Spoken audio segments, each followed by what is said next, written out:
We exposing predators today, y'all. Welcome to Rare Minded People. Y'all chilling with Darnell. Make sure y'all hit that like, subscribe, and share this content.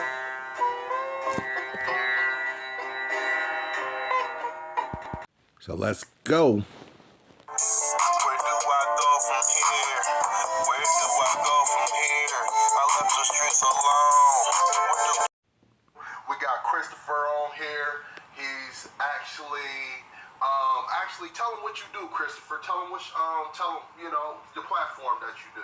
We'll call them pedophiles. We're exposing predators of innocent children. There's a group of about 7 of us on my team now. Chris. So what's your organization called? Exposing predators of innocent children. Oh, okay. So what do y'all do? So we basically create decoy accounts, catfish basically. And I mean we'll create accounts on different sites, and we don't message these guys. We just create the accounts and they come to us. Oh, really? So you create an account as a child, and basically you wait for adults to come. So what will be your initial bait? Just setting up the site? Like I have a decoy account for Facebook, and there's like several teams that do this. So a lot of us will have decoy Facebook accounts, and we'll all be friends. So we get a lot of friend requests from these guys right on Facebook. Like, we don't even have to do anything.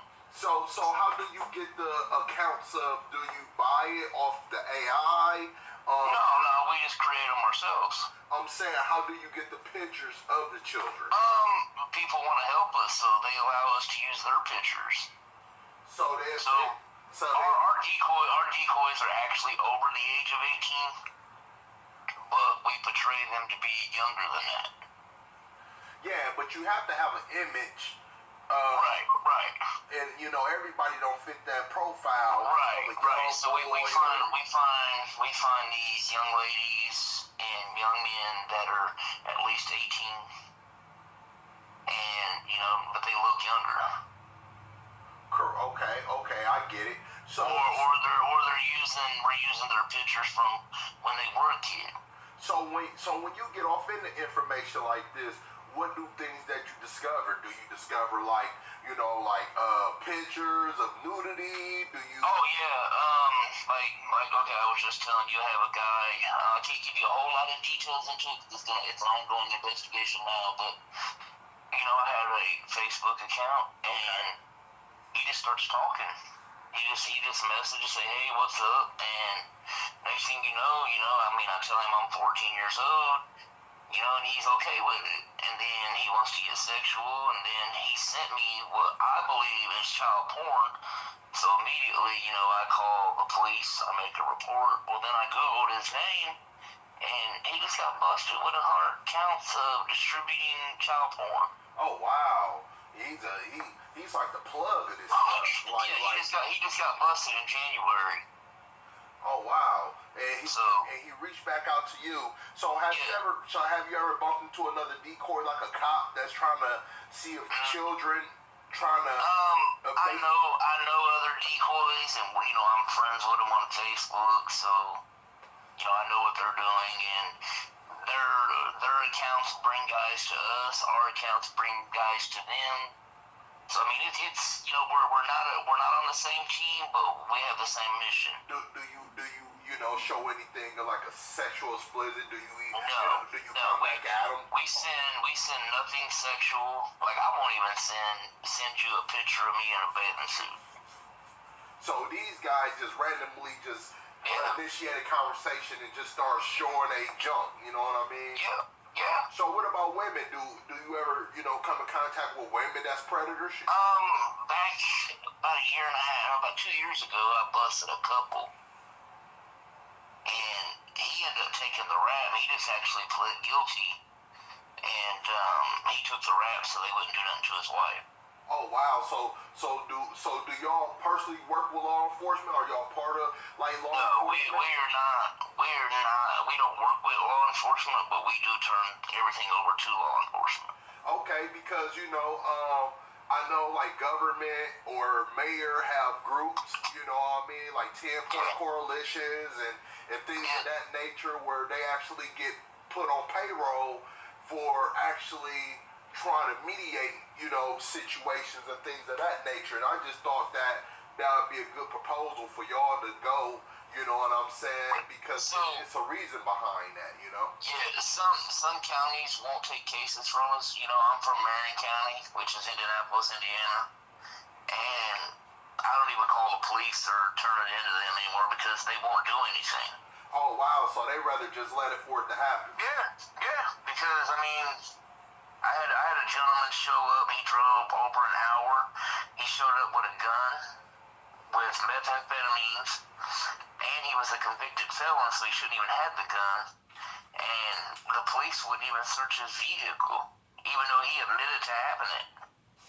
So let me ask you this: how do you feel about people that get caught up in sex crimes that, that actually rape somebody, damage somebody's life? Because it's different when you beat up somebody. Just say me, you got into a fight and you called the police on me. Like you can recover from that, but once you're a child and you get sexually abused in a lot of sense, it deal with your mental health until you adults. It's a lifetime. Yeah. I mean, Correct. it destroys these people for life. In most cases, with me, I was sexually abused as a kid, and I didn't tell anybody until I was almost 40 years old. So what made you keep it a secret? A lot of my family were abusers, and a lot of them swept it underneath the rug. So, I just always lived with it. So it was the man in your family that really. I was actually molested by a female in my family. Okay, because I was too, but I was about 7 years old. She was a friend of the family, but she used to actually let us do things to her that the typical adult should never let a child do. Right. And that was basically with me, yeah. So you never got touched by a man? No. Oh, okay. No. Because for instance, it happens like that a lot of times in families. Because in my family, as a child, as I see, that was a suffrage from mental health because me and my cousins, we used to go over one of my older cousins' house because they used to have, women over there that, Right. and I wasn't sexually interactive at 12 years old, but we 12, 13, 15, but we used to go to my cousin's house that was in his 30s, and he had girls over there that was runaways or skipping school and things of that nature that was the same age as me, and everybody else that was there, as little children, but he was actually having sex with these children, and, but once people found out, it wasn't a big deal, and, as I think about it today as an adult, I do look at it, that behavior is very sickening, Yeah, most definitely. So what made you, with this guy now, let's get back on the topic of this guy now. I know you can't give me too much detail, but you said this guy has got convicted in January. He's not convicted, he's out on bond. Oh, so it's an open case that he's on. His 100 counts is already open, and he's out on a $50,000 bond in another state. And as soon as I noticed that he sent me the child porn, I'm calling an agency here in Indiana that I know that I can trust, and that'll do something. So it covers me for one, because I don't want to be busted with child porn. If I have this image on my phone and I drive down the street and get pulled over and an officer sees it, then I'm now a sex offender because I didn't report it. Yeah, you open up stuff like that, and you never know where it traced to. You got your IP So address. immediately when we get child porn, you know, that basically shuts our investigation down because we have to turn that over to law enforcement immediately. And actually, don't it help your investigation because it actually point where it comes from? well, it stops me from doing what I do because we do. So basically, Well, when you did your job in that case. Well, yeah, but what we do is when we talk to these guys, you know, we never hit them up first. We let them hit us up first. Then we let them get sexual. We let them want to meet. Ain't that a part of citizens' arrest if you see somebody committing a crime and you know what I'm saying? It's funny you say that because, you know, we should be able to do citizens' arrest, but these counties are not taking cases, so then they get us for false arrests. But like I was getting back on the topic before I changed it, how do you feel about people of that nature, I would love to do citizens arrest. No, I'm saying, how do you feel about people of that nature that get committed for these crimes but only get probation and other things that? You just don't even know, man. I mean, I have an uncle. He molested a little girl. He molested his own. It was his daughter's foster daughter. Wow. He molested her every day for 30 days, and on camera, and that's all they can go back because that's how far the camera went back. They gave him 4 years house arrest. And he penetrated this little girl. That's sad. Yeah, and this is Indianapolis that I'm talking about that don't do that. You got crimes that's, drugs and, other things, even from a dog brutality where you could be having dogs fight or anything else. Well, I mean, if a dog attacks our kids, what happens to that dog? Yeah, get euthanized. That dog is put down. But it's all right for a human to attack our kids, and they're doing more damage with a dog. If a dog bites a kid, that wound will heal. If a man hurts one of our babies, it never heals. It never heals.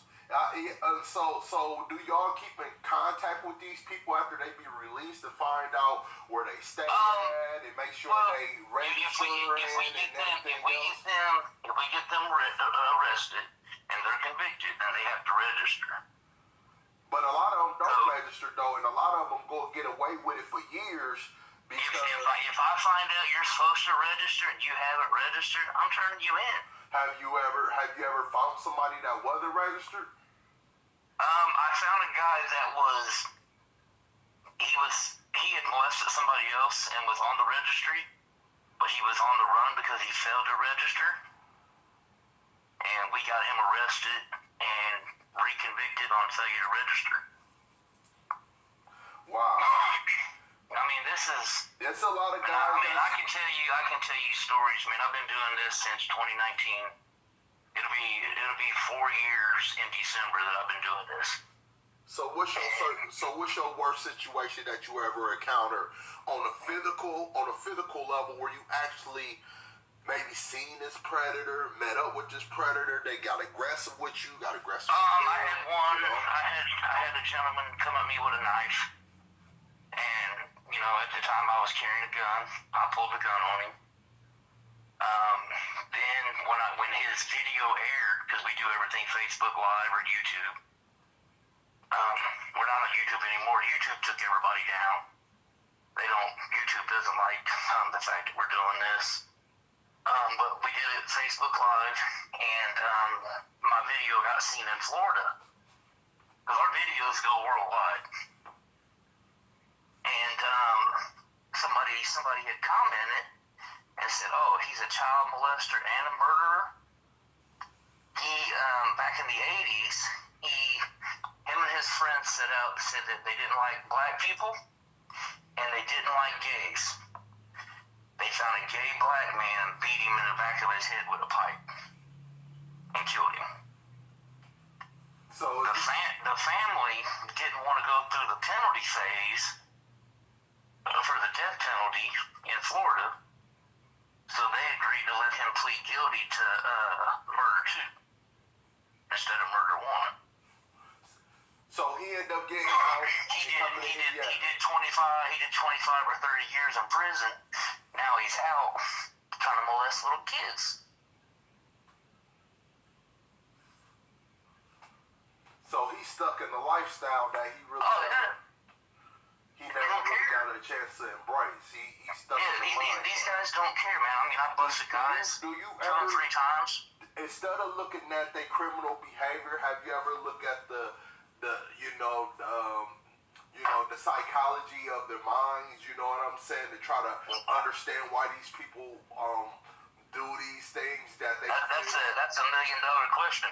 Because if you knew why they did it, they would be able to stop it. Yeah. Everybody's different. Hey, I have to take this call, man. It's that sheriff. I told you. Oh man, well go ahead and do your thing, man. But it was a nice talking to you, man. All right, man. Thank you. You have a good night and take care.